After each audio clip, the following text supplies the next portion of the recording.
Our first presenters will be Buddy Blankenfeld and Lyman Kirkland. Buddy is a media manager in the Public Affairs Department for the Church of Jesus Christ of Latter-day Saints and is managing editor of the LDS Newsroom website. He's known to many of us as the television anchor and reporter for 12 years at KTVX 4 News in Utah before joining the church's Public Affairs Department in 2009.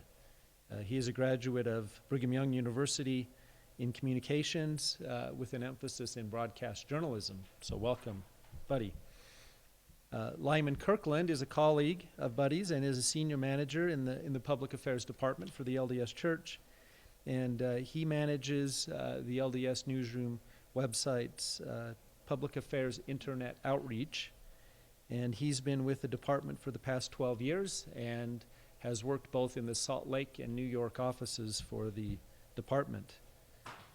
Finally, Ron Wilson is Senior Manager of Internet and Advertising in the Missionary Department for the LDS Church.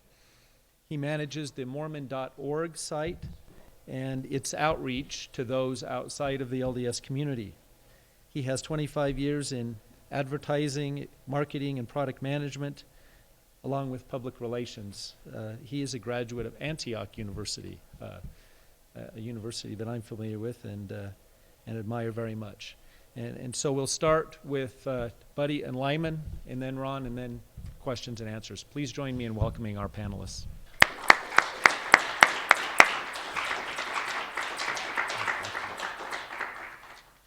Well, hello, everybody. Good morning. Happy to be here. Dr. Peterson, where's that water? I need that water. Can I grab that one?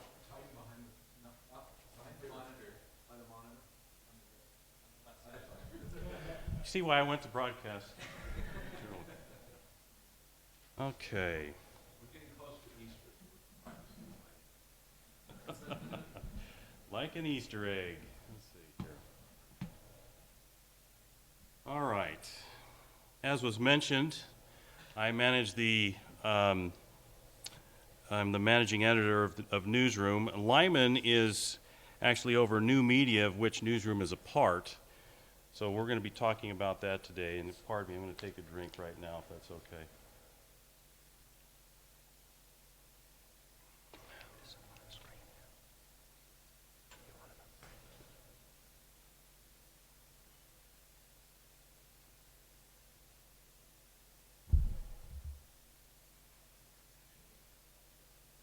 It's up. Okay. Yeah, thanks.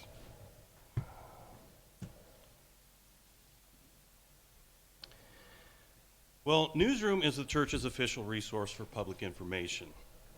We produce content primarily to help journalists and the public better understand the church's official position on issues concerning the church, which often proves useful for members as well.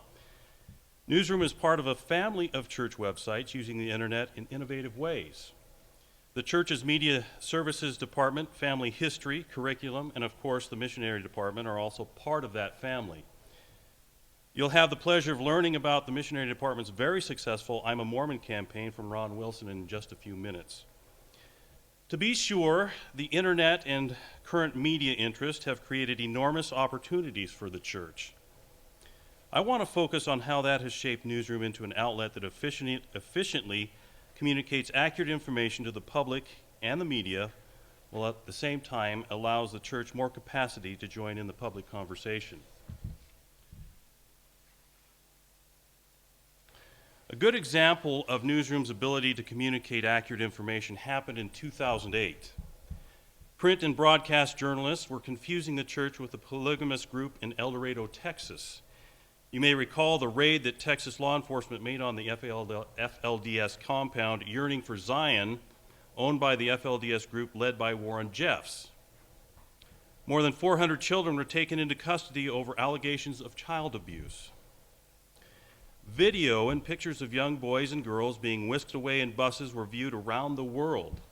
The trouble is, many news outlets were incorrectly identifying this polygamous group as Mormon, LDS, or as members of the Church of Jesus Christ of Latter-day Saints. Hundreds of stories over the airwaves and in print depicted Warren Jeffs' group as members of the Mormon faith. a deluge of inquiries came into the church's public affairs office. One network called wanting interior shots of the Salt Lake Temple so people would know what Warren Jeff's temple looked like. And an international news outlet actually showed the Salt Lake Temple when airing a story about Warren Jeffs. Texas Child Protective Services assumed that Warren Jeff's group and Mormons were one and the same and wanted to place the children from the raid with Latter-day Saint families so they would be in what they thought was a familiar environment for the children. These types of inquiries and reports clearly showed the confusion networks, newspapers, and even the state of Texas were having. We saw a need to provide the media with information that presented a clear distinction between our church and Warren Jeff's group. Several feature stories and vignettes highlighted Texas Latter-day Saints, who could be your next-door neighbor in many walks of life and who were actively involved in their communities. One vignette shows a member of the church who is a wife, mother, and a news anchor. Another features a Texas pageant queen, and yet another, a doctor and actor who happen to be married to each other. The vignettes and feature pieces successfully tackled the challenges making a distinction between the two faiths without being disparaging, which was very important to us. We thought the best way to illustrate this was to show who Latter-day Saints were instead of who they were not. They were posted on Newsroom and YouTube. This Associated Press article really got it right at the time and was picked up by dozens of news outlets. Nearly overnight, journalists began accurately reporting and making the distinction between Warren Jeff's polygamous sect and our faith, and those strange calls stopped. More recently, we saw a need to provide our audiences with answers to questions generated by the so-called Mormon moment. Newsroom produced a topics page titled Mormonism 101. It explains core beliefs of the Church of Jesus Christ of Latter-day Saints and has an FAQ section that addresses many of those questions. An infographic titled Who Are the Mormons was posted as a companion piece that was designed to quickly show people not of our faith what Mormons believe. We used independent surveys to help illustrate those views. So far, hundreds of thousands of people have viewed both pieces, hopefully with a better understanding of who Latter-day Saints are and what they believe. We're definitely living in interesting times, as you probably can agree. Never before has news and information been so accessible to so many. Yet, with the overload of data, the lines on ethics and accuracy continue to blur more and more. Citizen journalists have joined the ranks of the traditional news sources to report on the important political, economic, and social issues of the day, but with a kind of freedom not seen in traditional journalism. That type of freedom allows diverse individuals and thought communities to contribute unique insights and contributions to the public debate, but often with few rules or oversight. By the same token, media outlets operating under a once clear system of ethics and practices are finding new and more frugal ways to compete for that ever-shrinking piece of the pie. Most newsrooms are trying to do more with less. In reality, that means journalists have more responsibilities, but less time to research, write, post, or present their stories.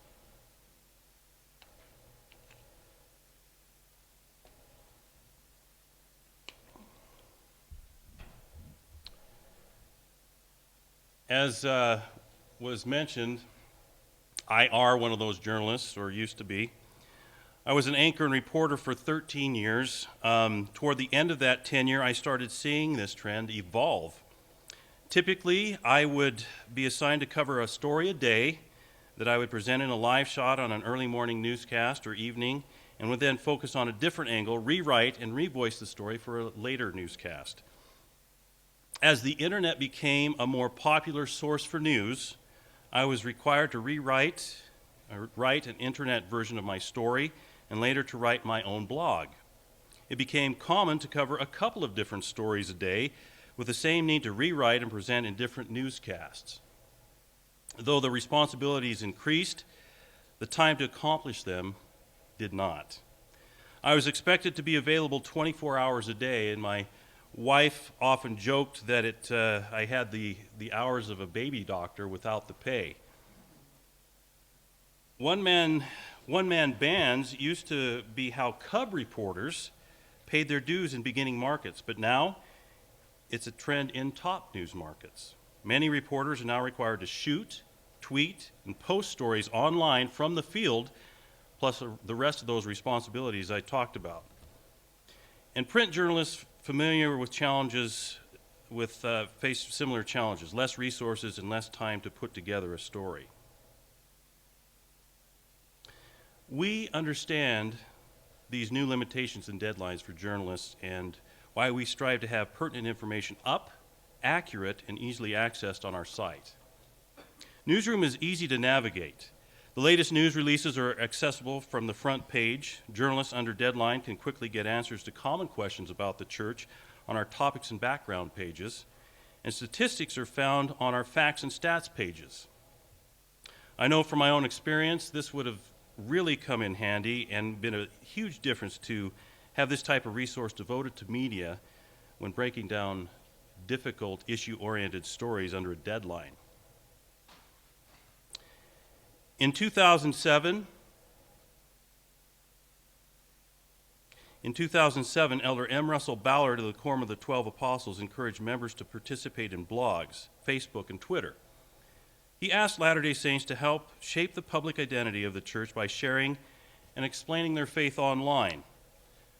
That proliferation of the media that I touched on earlier has had a positive effect in one respect: empowerment. Countless members of the church have engaged in the conversation, which often, but not always, provides a valuable perspective on Mormon life. We also recognize there are many other voices outside the church as well, such as media pundits and columnists, cultural observers, scholars, and influential bloggers joining the discussion. However, some reflect the narrow views, themes, and concerns of their own world and don't always agree with each other or with the church. Because these individuals have limited access to the complex internal workings of the church and the thoughts of those who lead it, they speak independently but not necessarily authoritatively, and they would be the first to tell you that. Newsroom may offer some resolution to the points I've raised. Its role is to offer an official perspective and inside knowledge on events and developments that are not available elsewhere. It speaks to the growing relevance of Mormonism in public life. Newsroom takes the complexities of the church's interaction with society and breaks them down to formats accessible to a variety of audiences, such as journalists, as we mentioned, opinion leaders, academics, interfaith leaders, church members, and others, and provides a way for these groups to stay informed through official, reliable information, which we take great care to ensure.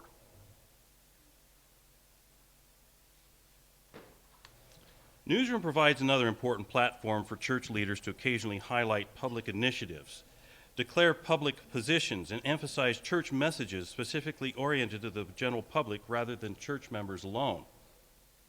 In short, Newsroom seeks to build trust with its audience by demonstrating accuracy, transparency, good judgment, and sharing important insights. Its official status as a communications channel for the church puts it in a unique position to share these insights. And now I'd like to turn the time over to Lyman Kirkland, who has been a part of Newsroom since its launch in 2000. He'll share some specific history and examples of how Newsroom has accomplished these purposes. Lyman?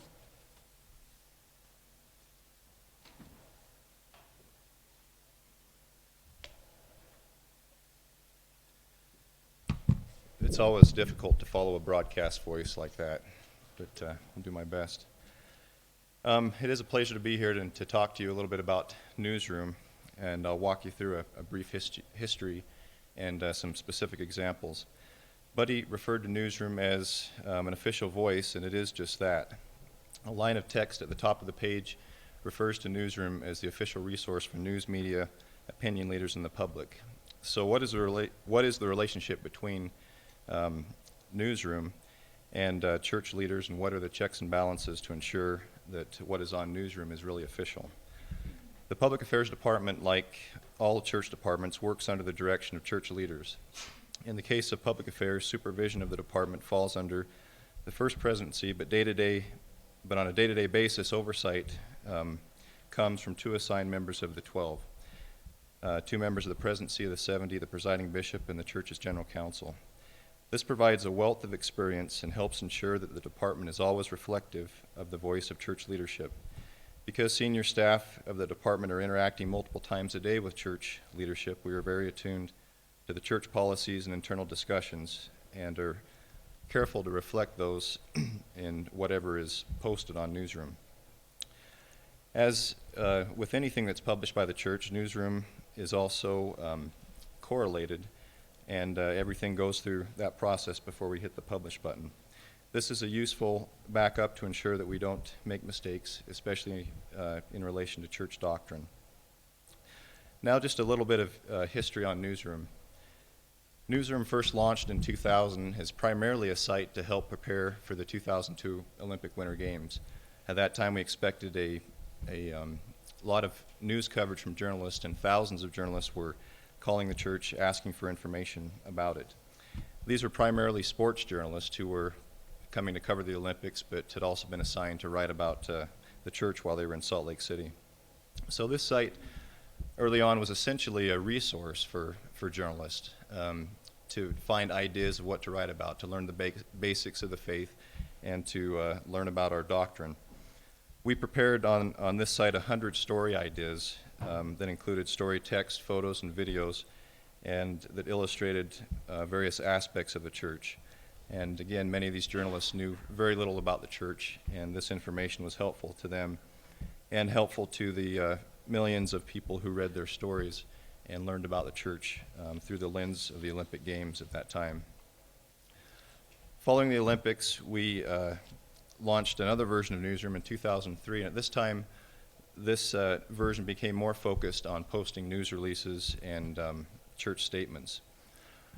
About this time in 2004 or 2005, the church started looking very closely at what was happening with new media or social media. As the floodgates of content opened up throughout the internet, there was a desire and an opportunity to be more conversational and to give more context to public discussions about the church. One of the biggest concerns we often have with news media stories is their lack of context, and Buddy explained the pressure on journalists that sometimes leads to that. Newsroom now gave us the ability to add that context to the conversation. Public affairs can now provide more public information about the church because we're not constrained by the filter of the news media. The internet, and specifically the Newsroom site, allows us to post additional contextual and background information and even entire interviews that wouldn't be included in a news story. The interview Public Affairs conducted in 2006 with Elder Oaks and Elder Wickman on same-sex attraction is a good example of that.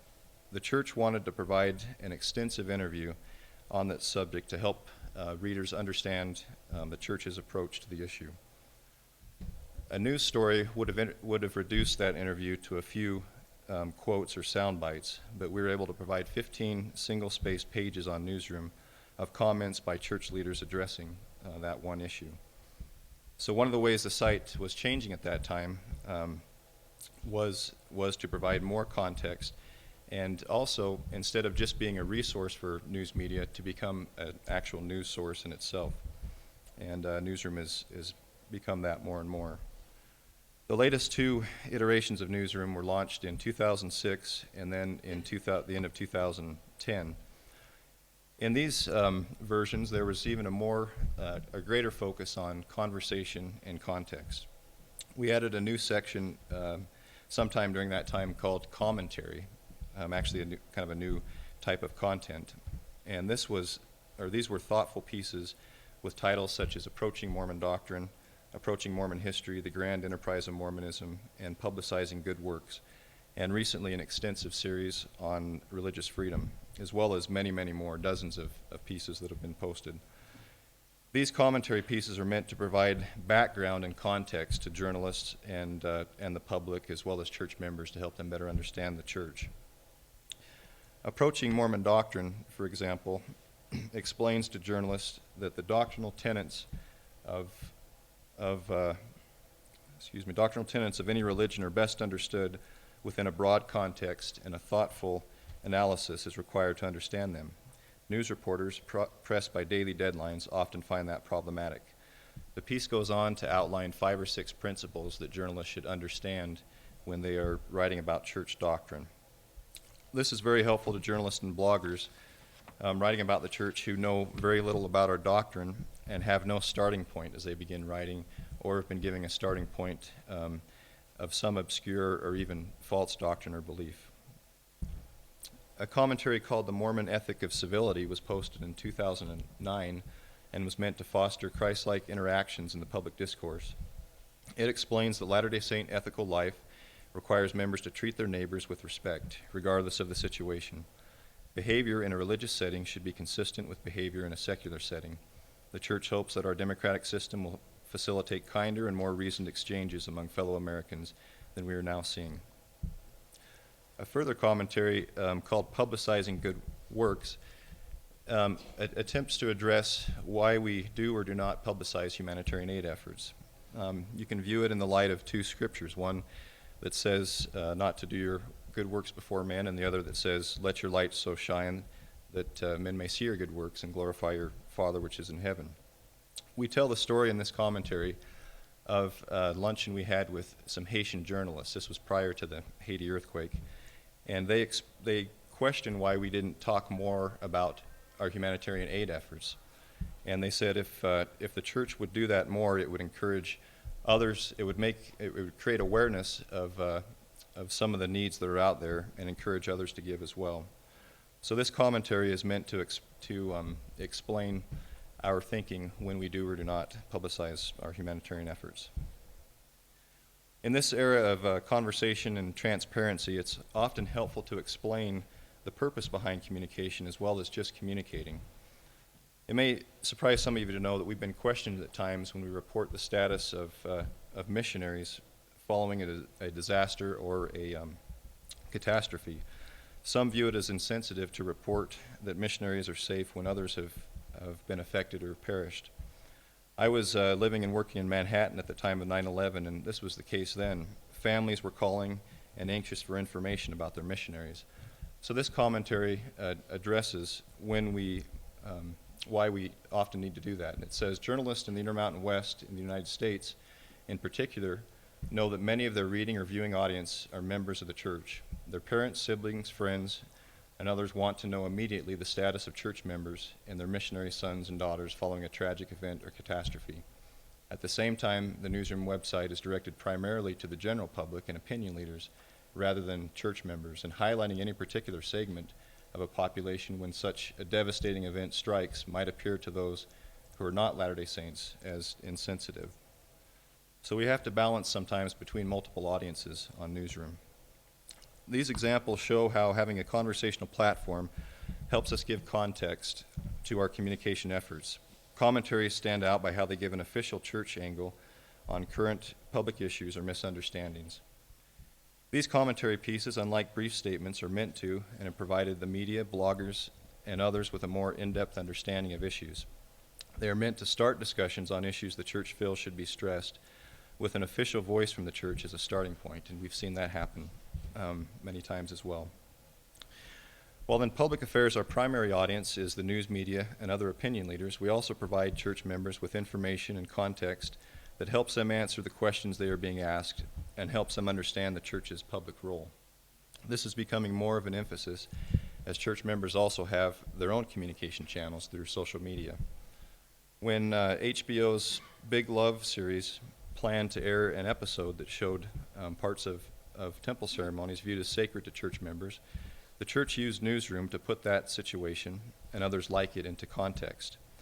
We issued a commentary at that time called The Publicity Dilemma, which said, in part, the church as an institution does not call for boycotts. When expressing themselves in a public arena, Latter-day Saints should conduct themselves with dignity and thoughtfulness. Not only is this the model that Jesus Christ taught and demonstrated in his own life, but it also reflects the reality of the strength and maturity of church members today. The church's strength is in its faithful members in 170 plus countries, and there is no evidence that extreme misrepresentations in the media that only appeal to a narrow audience have any long-term effect on the church. That piece was read by hundreds of thousands and shared extensively through social media, and had a major impact on the way they talked about and reacted to the issue. Another recent example is the church's response to the Book of Mormon musical.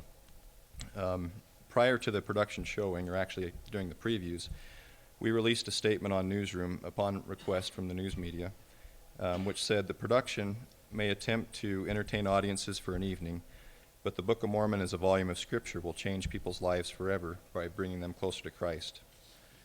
The statement had a profound effect on setting the tone of the conversation and making it clear how the church felt about the actual Book of Mormon. Millions have heard or read that statement due to its dissemination through the mainstream media. Even the show's writers, Matt Stone and Trey Parker, praised the church for the measured reaction to the musical. One writer in the Huffington Post said regarding the statement, "The Mormon church reacted to the musical by pointing the public to the superficial nature of it and to the supernal power of their faith." And he continued by saying that even tempered official Mormon church reaction should make everyone take a second look at the religion.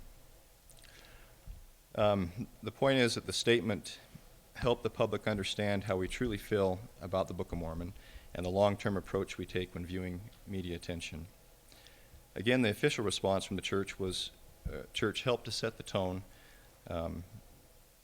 for bloggers and others that would write about that situation. To participate in the conversation even more fully, we launched the Newsroom blog in 2009. Similar to commentaries, but a little less formal, the blog gives us an outlet to discuss news coverage, provide more context, and link to helpful third-party sources, including many of you. In fact, we've linked to two of the presenters that presented this conference within the last week. It also allows us to correct rumors or falsehoods without sending out a formal release. These different layers of formality allow needed flexibility to maneuver in a fast-paced media environment.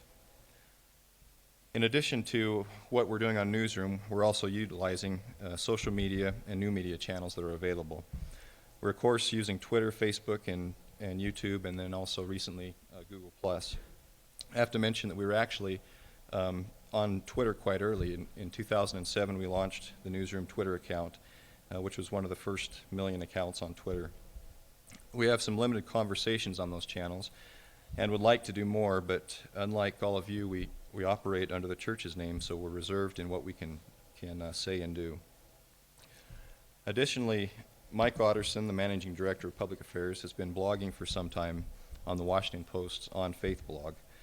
His posts draw a significant amount of traffic on that site and give the church an opportunity to have another voice in the public square. Senior church leaders, including President Monson and Elder Quinton L. Cook, have also provided essays to sites such as On Faith and Patheos.com. We've made progress in extending our reach beyond the news media to the newer social media as well. We've provided a couple of extensive interviews for Mormon Bloggernacle blogs, as well as filling our social media channels.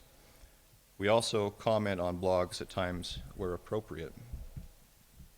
During the Japan tragedy, we held a press conference to announce that missionaries were being pulled from dangerous areas in Japan. That press conference was put together in just over an hour, but we were able to provide a live video feed to some bloggers, including bloggers in the Bloggernacle.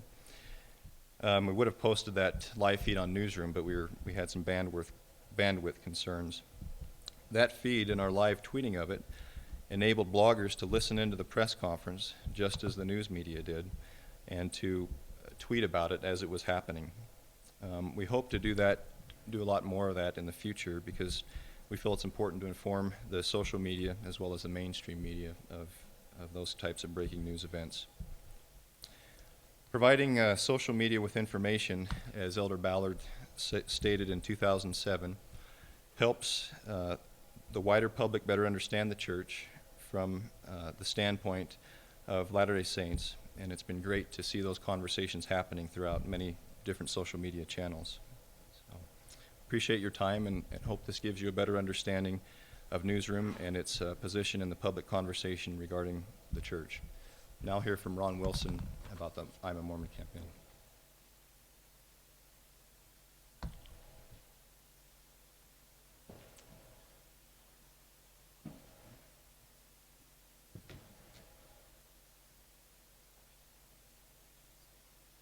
You'll have to bear with me, please, while I switch over to a different computer. I use a Mac.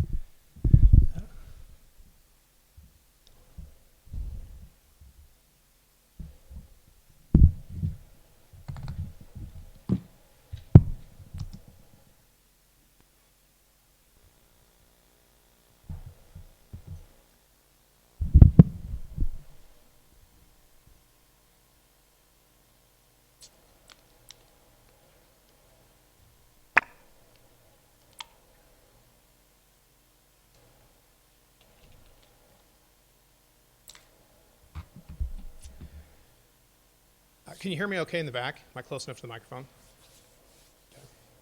Okay.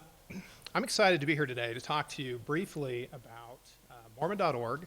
I'm a Mormon, and where we find these people, and how we put together this campaign, and our media outreach, and why we're doing what we're doing. So I'd first start by saying that what you're seeing on the screen today, right now, are just images from people who have created a profile on Mormon.org. And this is just a small percentage of the number of people who have created a profile today, and I'm going to talk about that in a little while, and maybe you'll see somebody up there you recognize or know, or maybe you'll even see yourself. But this is definitely something that has been a long time in coming. It actually started for us in the missionary department back in 2007. Elder Ballard was our chairman of our department, and we had a lot of conversations about how do we change our media outreach? How do we change what we've been doing for so many decades about having people call toll-free numbers and ask for items? How do we help bring members into that conversation, and how do we improve our outreach? So really what happened is that as those conversations happened, and as we talked about the best way to do that, we realized that what we really need to do is we need to go out and operate on data instead of on hunches or feelings. And so we commissioned a national study, and it was completed in 2009. And in that study, we realized and learned that half of the U.S. adults in the United States knew virtually nothing about Mormons or the Church of Jesus Christ of Latter-day Saints. And for us, it wasn't surprising, but what was surprising in that study is that if someone who was not a member of our faith happened to know a Mormon, their feelings and their understanding of the church and its members was completely different. They didn't have the myths and the misperceptions that others might have, and that they really had a very well-grounded understanding about who Mormons were and what the church was. So for us, that created one thing, a question, and it was, how do we give people the opportunity to know a Mormon? So as the number of the members of the church in the U.S., at the millions that we are, how do we then let anyone who's in the U.S. or even outside of the U.S. eventually have the opportunity to interact with a Mormon and know who they are and understand how they live their lives? And so that took on a whole new set of challenges and a project that we kicked off. And ultimately what it did is it gave us a redesign of Mormon.org. Let me talk just real briefly about Mormon.org. So it was launched in October of 2001 in preparation for the 2002 Winter Olympics. It was the first website the church put out that had an audience that was not members of the church. The purpose of the church was, or the website was to give the basic doctrine of the church, the basic doctrine of the restored gospel of Jesus Christ to the world. So as they became more and more aware of us, more interested in us because of the 2002 Olympics, they would have somewhere to go online and learn. Well, the website has gone through several iterations. But what occurred to us is that we needed to do the website in a very different way than we've done in the past. So we had done a nice job at presenting the teachings of the church, but we had not done anything to present members of the church or the way members live their life. So we redesigned the site and put members foremost in the site.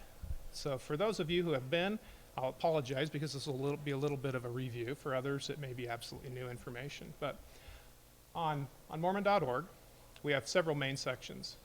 It looks like the screen's cropping some of this, so I apologize. But this section here, called Our People, and that is literally members of the church. So anyone who's a member of the church can go in and create a profile on Mormon.org where they can say who they are, how they live their faith, why they're members of the church, and even the opportunity to answer frequently asked questions or answer questions about how things have changed their life, like prayer or the Book of Mormon.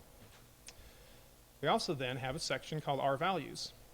So this is really where the rubber meets the road. This is how members of the church live their lives. And then the Our Beliefs section, which is the tenets of the church and the gospel in very basic information. Also has the opportunity for people to find meeting houses or ways to visit a church. And then also the frequently asked questions, where you'll find an official statement from the church as well as comments and answers from members of the church. Throughout the site, we have a place where people can sign in quickly and chat with a representative of the church. It may be missionaries, it may be senior couples, it could be someone in a visitor center working, or it could be down at the MTC. But that is throughout the site. But as you notice, the weight of the site is carried by people. So what we do is there's really two types of profiles on Mormon.org. There's the one that members can make. It's like mine. It's just a generic profile where I've uploaded my picture and I've put in information about me and why I'm a member of the church. And then we have those that we highlight that we've used in our media outreach online, on television, billboards, internet advertising, that helps people get that introduction, that first opportunity to virtually shake hands with a Mormon, and then encourage them to go to Mormon.org where they can learn more. The Mormons who we film, when we titled this I'm a Mormon, these are found really through some efforts that we do internally. So we use public affairs, some of the staff there, not only at church headquarters, but throughout the globe. Local priesthood leaders who make recommendations, but also members of the church who just say, I know someone who's really fascinating. I would love to be able to submit their name. And if anyone wants to do that, I can tell you now, you can just send those to ideas@mormon.org. And these video portraits are then featured on Mormon.org, Facebook, our YouTube channel, our Twitter account, and our Google Plus page. And the way we do these is it's a very small crew. We send out a director who carries his own camera, and he may have an assistant or two possibly. But everything's shot on a digital SLR, like a Canon Mark V, and they come back and we edit the film together to create a compelling story, and it goes out. So one thing I thought is, probably most of you have seen, or maybe all of you have seen, some of our I'm a Mormon spots. So what I thought today is I'm going to show you three, but I'm going to show you three that no one has seen before. These, we've just created these internally, and no one outside of my group has ever seen them. So I'm going to give you the opportunity to see these first. Each are 2 to 3 minutes long, so we'll just go through those three, and then I want to talk a little bit more about I'm a Mormon and what we're doing. Now, for some reason this morning, my embedded videos aren't working, so I'm just going to play them independently.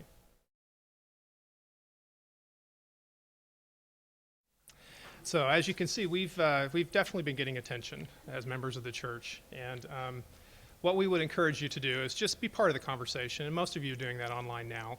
But if you've not, let me tell you some ways that we're reaching out.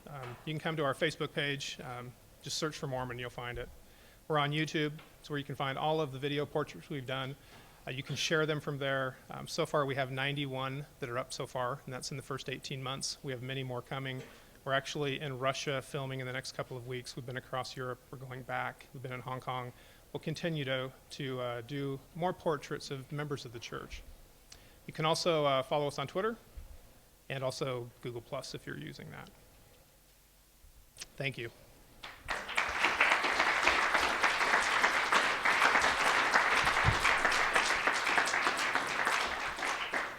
We're at the end of the hour, but if it's okay with the presenters, let's take 5 minutes or so for a couple of questions. So let's maybe go up to the table.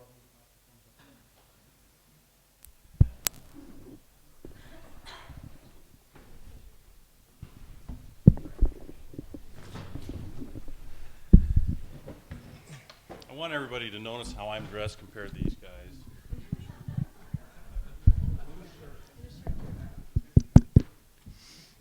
Hi, thanks so much for your time.